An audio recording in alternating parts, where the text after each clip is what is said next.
தமிழ்நாட்டின் முதலமைச்சர் அண்ணன் தளபதி அவர்களுடைய தலைமையிலான அரசு பொறுப்பேற்று இந்த 2.25 ஆண்டு காலத்தில் பல்வேறு துறைகளில் அனைத்து துறைகளுடைய துறையிலும் வளர்ச்சியை எட்டியிருக்கிறது என்றால் அது மிகையாகாது. அந்த வகையில் நம்முடைய கிராமப்பகுதி மக்களுடைய தேவைகளான அடிப்படை கட்டமைப்பு வசதிகளை பூர்த்தி செய்வதிலும் இந்த அரசு சிறப்பாக செயல்பட்டு வருகிறது.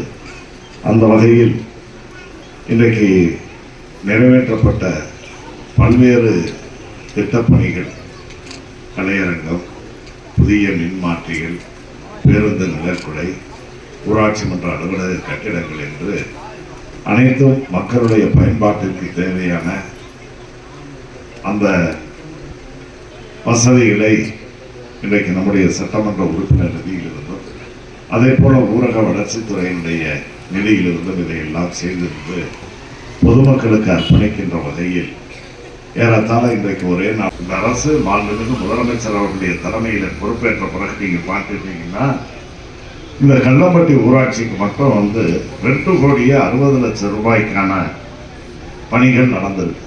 2,60,00,000 ரூபாய், 163 பணிகள், சின்ன வேலை பெரிய வேலை என்று எல்லா வேலைகளையும் நீங்க பார்த்தீங்கன்னா 163 பணிகள் 2,60,00,000 ரூபாய் மதிப்பீட்டில் நடந்திருக்கிறது.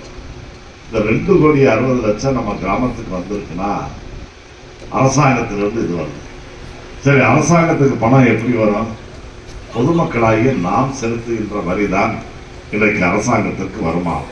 இந்த 3 வருஷத்துல பார்த்தா நம்ம மக்கள் தந்திருக்கக்கூடிய வரியில் பார்த்தா 12 லட்சம் ரூபாய்.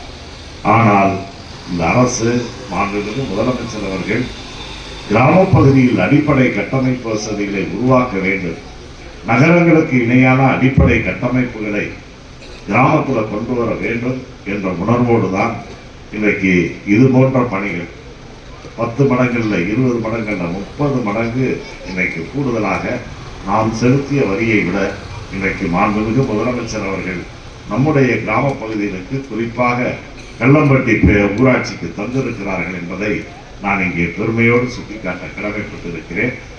அரசின் சார்பில் முதலமைச்சர் அவர்கள் தருகின்ற அந்த நிதி போக நானும் அதோடு இணைந்து உங்களால் தேர்ந்தெடுக்கப்பட்ட சட்டமன்ற உறுப்பினராகிய நானும் தொடர்ந்து இந்த பகுதிகளுக்கு என்னால் என்ற அனைத்து காரியங்களையும் தொடர்ந்து செய்கிறேன் என்பதை இந்த நல்ல நேரத்தில் தெரிவித்துக் கொள்ள கடமைப்பட்டிருக்கிறேன். தமிழ்நாடு முதலமைச்சர் அவர்களின் நல்லாட்சியில் பொதுமக்களுக்கு தேவையான அனைத்து நலத்திட்ட உதவிகளும் மற்றும் அடிப்படை வசதிகளும் மக்களின் கோரிக்கைக்கு இணங்க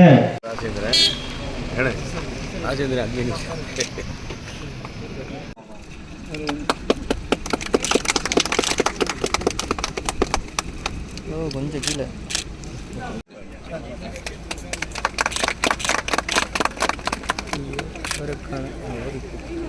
மறந்து நிற்கிறேன் சார்.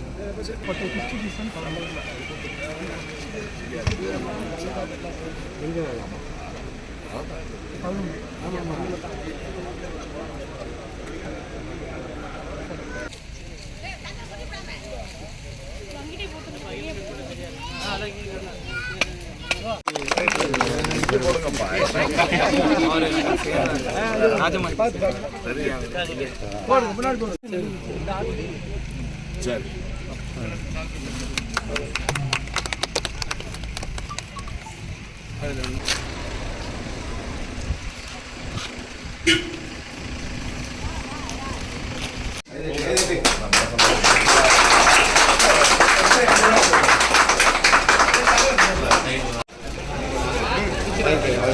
பிள்ளையா பொம்பளையா நீட்டா கையை நீட்டா பாடா நீட்டா நீட்டா டேய் ரெண்டு கையை வாங்க டா வாங்க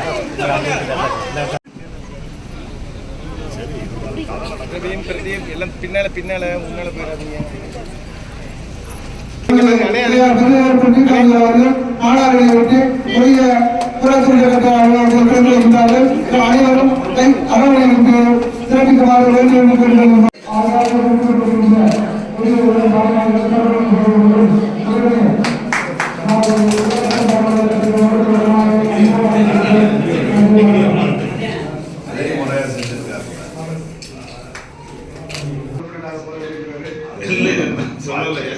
ஊரை கொஞ்சம் சீர்திருத்தப்போ இந்தியாவின் அனைத்து மாநில முதலமைச்சர்களிலும் நம்பர் 1 முதலமைச்சர் நம்முடைய முதலமைச்சர் என்று பாராட்டுகிறார்கள். அத்தகைய பெருமைக்குரிய முதலமைச்சர் அவருடைய செயல்பாடுகளின் கீழ் அனைத்து துறைகளும் அடிப்படை கட்டமைப்பு வசதி போன்ற வசதிகளையும் அதே போல கிராமப்புற மக்களுடைய பொருளாதாரத்தை மேம்படுத்துகின்ற வகையிலும் பல்வேறு திட்டங்கள் சிறப்பாக நிறைவேற்றப்பட்டு வருகிறது. என்னதான் அரசின் சார்பில் வருகின்ற திட்டங்கள் வந்தாலும் கூட நம்ம கிராமத்தில் சொல்றாங்க, தங்க வழக்கா இருந்தாலும் தூண்டுகோல் தேவை என்பார்கள். அதை போல இங்கு இருக்கக்கூடிய பெரியவர்கள், நம்முடைய ஊராட்சி மன்ற தலைவர் அவர்கள் அரசின் சார்பில் முறையாக வருகின்ற திட்டங்களையும் தவிர்த்து சிறப்பு திட்டங்களை கேட்டுப் பெறுவதில் முனைப்பாக இருக்கிறீர்கள் என்பதற்கு எத்தனையோ எடுத்துக்காட்டுகளை நாம் சொல்ல முடியும். அந்த வகையில் சமீபத்தில் கூட ஒரு மிகப்பெரிய அனைவரும் அழைக்கக்கூடிய அளவிற்கான திருக்கோயில் திருப்பணியை செய்து இந்த ஊருக்கு பெருமை சேர்த்திருக்கிறீர்கள். காரியங்கள் ஆற்றுவதில் நம்முடைய கோயில் கிராமத்தை போல ஒற்றுமை வேறு எந்த கிராமத்திலையும் பார்க்க முடியாது என்று சொல்லக்கூடிய அளவிற்கு எல்லோரும் ஓரணியில் இருந்து நீங்கள் அந்த முயற்சியிலே ஈடுபடுகின்ற காரணத்தாலே தான் அதற்கு நிச்சயமான வெற்றிகள் கிடைக்கிறது. இன்றைக்கு இந்த ஊராட்சி மன்ற கட்டிடம் 26 லட்சம் ரூபாய் மதிப்பீட்டில் இந்த கட்டடம் கட்டப்பட்டிருக்கிறது. இப்படி பல்வேறு பணிகள் கோயில் நிலையங்களோடு பல கோடி ரூபாய்க்கு அன்றைக்கு 15-20 ஆண்டுகளுக்கு முன்னர் தொடங்கப்பட்டது. நான் அறநிலையத்துறை அமைச்சராக இருந்த நேரத்தில் அப்போ 75 லட்சம் ரூபாய்க்கு 77 லட்சம் ரூபாய்க்கு மதிப்பீடுகள் தயார் செய்யப்பட்டு போனது. அதை இழுத்து கொண்டாந்து இன்னைக்கு இவ்வளவு நாள் பொறுத்து 6 மாதம் ஆச்சு உடம்புக்கு நடத்துனீங்க. இடையில நின்று போனதையெல்லாம் சேர்த்து செய்யறதுன்னா கிராமத்தில் இருக்கக்கூடிய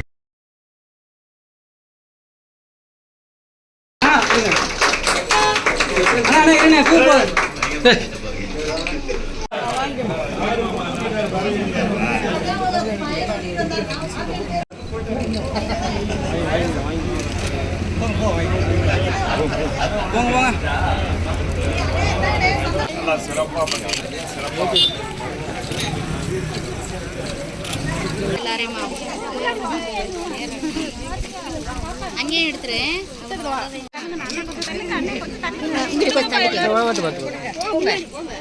சரி வாட்டு பிள்ளையர் வாங்கிட்டு வந்து இருங்கக்கா.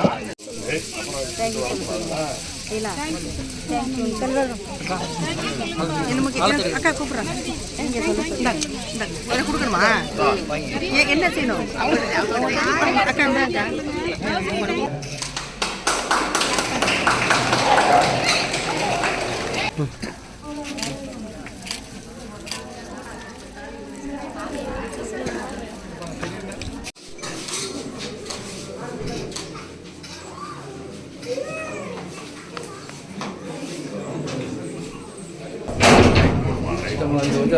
லைட்டை போட்டு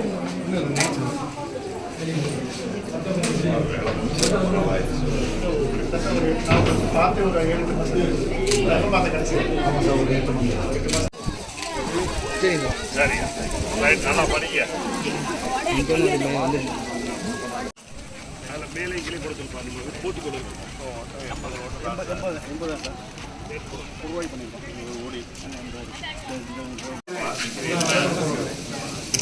அப்படியேங்கண்ணா ஐயா அண்ணா எனக்கு சேர்ந்து வாங்க.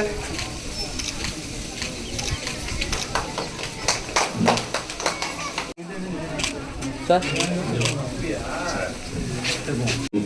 நான் ஒரு எளிய காணிக்கையை செய்திருக்கிறேன் என்ற மனநிறைவு எனக்கும் இருக்கிறது. அதே நேரத்தில் நம்முடைய கிராமத்திற்கும் என்னென்ன வசதிகள் அது இருக்கக்கூடிய நீங்கள்லாம் இருக்கக்கூடிய அந்த டிராவல் பிளான் சாலையாக இருந்தாலும் சரி, கலையரங்கமாக இருந்தாலும் களம் இருக்கலாம், தார் சாலை நீங்கள் கேட்டவுடனே தார் சாலை, அதாவது தடையில்லாத ஒரு மின்சாரம், சீரான மின்சாரம் கிடைப்பதற்காக டிரான்ஸ்ஃபார்மர் போட்டது, கண்மாய்க்கு மடம் போட்டிருக்கு. இப்படி எத்தனையோ அடுக்கி கொண்டு போகலாம். அத்தனை காரியங்களையும் உங்களுக்கு செய்திருக்கிறோம் என்பதையும், அதே நேரத்தில் இன்னும் என்ன தேவை இருந்தாலும் இவ்வளவு செஞ்சாச்சு நீ கேட்கக்கூடாது வாயை மூடிக்கிட்டு இருக்கணுங்கிறது இல்லை. இன்னும் என்ன தேவைகள் இருந்தாலும் அந்த தேவைகளை உரிமையோடு நீங்கள் கேட்க வேண்டும் என்று நான் கேட்டுக்கொள்கிறேன். சொக்கலிங்கம் ஊராட்சியை பொறுத்த வரையில் ஒரு சின்ன ஊராட்சி தான். ஆனாலும் ஒரு 550 வாக்காளர்கள் இருக்கின்ற ஒரு ஊராட்சி. 47 பணிகள் இந்த 2.5 ஆண்டுகளில் நடந்திருக்குது. ஏறத்தாழ 2,03,00,000 ரூபாய்க்கான பணிகள் நடந்திருக்கிறது. ஆனால் இந்த